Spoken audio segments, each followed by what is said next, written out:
Hola amigos, bienvenidos a Cosas de Jardín. Mi nombre es Gabriel y hoy vamos a conocer 6 plantas que nos pueden ayudar a prevenir y controlar la osteoporosis. La osteoporosis es una enfermedad que se da muy frecuentemente en mujeres después de la menopausia y en hombres después de los 75 años. Es una enfermedad donde los huesos se van haciendo cada vez más porosos y más frágiles hasta que se rompen generando fracturas. Se sabe que 1 de cada 3 mujeres y 1 de cada 5 hombres tendrán al menos una fractura osteoporótica en su vida, siendo las más frecuentes la muñeca, la cadera y las vértebras. La principal causa de la osteoporosis es la declinación de los estrógenos en las mujeres después de la menopausia. Esto se debe a que los estrógenos controlan el proceso de descalcificación de los huesos. Pero eso lo vamos a ver un poquito más adelante. Hay otras causas por las que se produce la osteoporosis, como medicaciones, condiciones genéticas, enfermedades e incluso llevar una vida poco saludable, pero de eso también vamos a hablar más adelante en el video. El tema de la descalcificación es muy interesante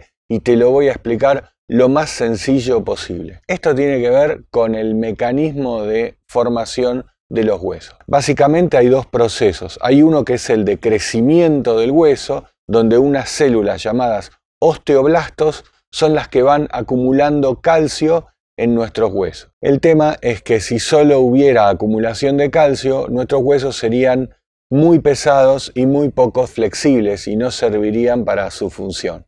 Entonces, hay otro mecanismo que es el de descalcificación, también llamado resorción, donde otras células que se llaman osteoclastos se encargan de comer el hueso o comer el calcio del hueso, haciéndolos más porosos y más flexibles. Durante los primeros 25 a 30 años de vida hay más calcificación que descalcificación. Luego de esta edad se produce un equilibrio entre lo que es calcificación y descalcificación, manteniendo así la salud de nuestros huesos. Este equilibrio está regulado por el calcio, la vitamina D, el magnesio y ciertas hormonas. Una de ellas es el estradiol, que es producida por las hormonas sexuales, tanto el estrógeno en las mujeres como la testosterona en los hombres. Las mujeres, cuando entran en la menopausia, dejan de producir estrógeno y estradiol, y por eso se produce este desequilibrio donde comienza a haber más descalcificación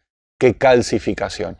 Y ese es el principio de la osteoporosis. Para evitar esta descalcificación se receta una droga que se llama bifosfonato. Este remedio cumple, de alguna manera, la función que cumplía el estradiol. Para evitar los efectos colaterales de estas drogas, la ciencia está estudiando plantas que ya se utilizaban en la medicina tradicional y de esto voy a hablar en este video. Los fitoestrógenos son sustancias que hay en las plantas que desencadenan en nuestro cuerpo actividades similares a las del estrógeno. Dentro de los fitoestrógenos se identifica un grupo de compuestos que se llama isoflavonoides, que tienen una estructura química muy similar a la del estradiol. Las plantas que contienen mayor cantidad de fitoestrógenos isoflavonoides son las leguminosas, destacándose entre ellas la soja, el trébol rojo, la alfalfa, el poroto mung y las chauchas, también llamadas ejotes, judías verdes o vainitas.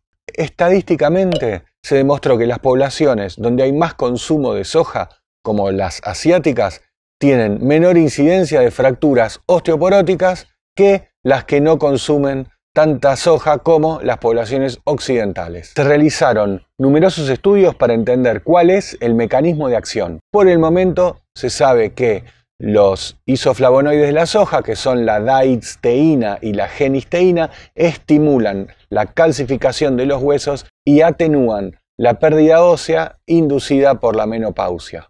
El trébol rojo también pertenece a la familia de las leguminosas y es la planta que tiene mayor concentración de isoflavonoides, mucho más que la soja y mucho más que cualquier planta. Específicamente contiene formononetina y cumestrol. Históricamente se utilizó el trébol rojo para tratar los síntomas asociados con la menopausia. Por ejemplo, para calmar los dolores de cabeza, los sofocos y las palpitaciones. Sabiendo esto, la ciencia lo empieza a analizar para ver si también servía para controlar la osteoporosis, y se realizaron distintos estudios en mujeres menopáusicas y se demostró que las que tomaban trébol rojo tenían una mejor mineralización de los huesos frente a las mujeres o al grupo de estudio que tomaba un placebo.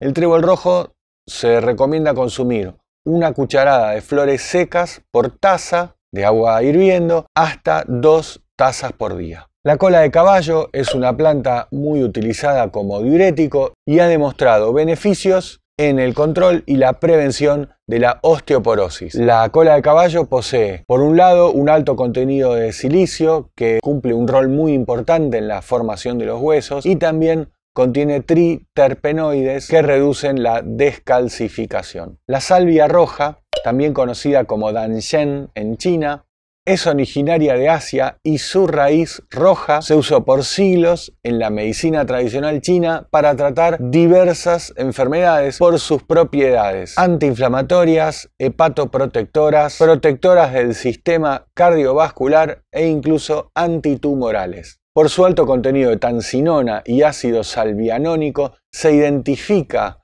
a la raíz de la salvia roja como osteoprotectora. Al ser antiinflamatoria, se la estudió como una medicina para la artritis reumatoide muy asociada a la osteoporosis, y ahí se encontró que la salvia roja ayuda a combatir la desmineralización de los huesos. El tomillo es una planta muy utilizada en la gastronomía de todo el mundo y también en diversas aplicaciones medicinales porque tiene muchísimas propiedades beneficiosas para la salud. Esto se debe a que contiene timol y carbacrol, 2 terpenoides que la ciencia ha demostrado en laboratorio que poseen la propiedad de inhibir la descalcificación, incentivar la formación de los huesos y controlar la inflamación. Podrás aprovechar los beneficios del tomillo en infusiones o simplemente agregando esta hierba a todas tus comidas. La cúrcuma es una planta utilizada en la medicina tradicional ayurvédica para tratar muchísimas enfermedades, incluyendo la artritis reumatoide. Justamente, como ocurrió con la salvia roja, estudiando los efectos de la cúrcuma en la artritis reumatoide, también en alguna densitometría encontraron que había una mejor mineralización de los huesos en los pacientes que estaban consumiendo esta planta. La cúrcuma se consume la raíz, tanto fresca como en polvo, y se puede tomar en infusiones y en las comidas. Antes de continuar, algunas observaciones. La osteoporosis es una enfermedad que debemos prevenir desde el minuto 1 en el que nacemos. Los primeros 25 a 30 años de vida son fundamentales para adquirir la mayor cantidad de calcio posible en nuestro esqueleto. Y esto se logra principalmente gracias a una buena alimentación. Yo veo en internet que hay un montón de discusiones sobre cuáles son los mejores alimentos. Algunos recomiendan consumir lácteos, otros recomiendan la dieta alcalina. Yo no me voy a meter en esa discusión porque no soy experto, pero lo que sí te puedo recomendar por sentido común es que la dieta tiene que ser lo más equilibrada posible y que contenga la mayor cantidad de calcio, vitamina D, magnesio y vitamina K posible. Y lo más importante, dejar de fumar y reducir el consumo de alcohol, de café, de sal y de Coca-Cola, porque está demostrado que estas sustancias son muy descalcificantes. Es importante también abandonar la vida sedentaria y hacer un mínimo de ejercicio diario, al aire libre, preferentemente al sol, para activar la vitamina D y el calcio. Y fundamental, hacerse periódicamente una densitometría ósea en las mujeres a partir de la menopausia y en los hombres a partir de los 70 años. Y ante cualquier duda que tenga, consultar a un médico clínico o a un especialista en este tema. Decirte que yo no soy médico,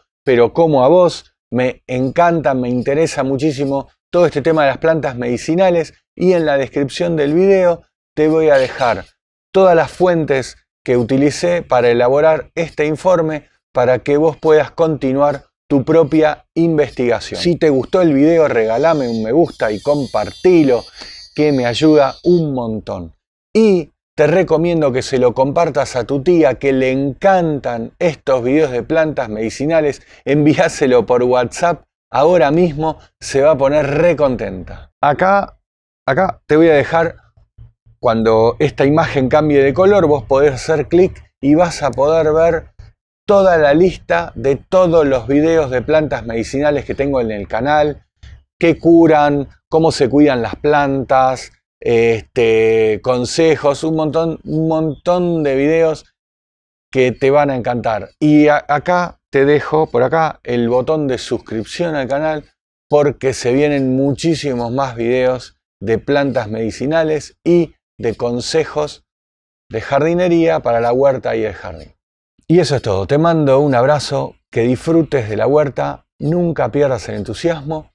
Y acordate, el que no hace nada nunca se equivoca, y seguí mirando videos de cosas del jardín.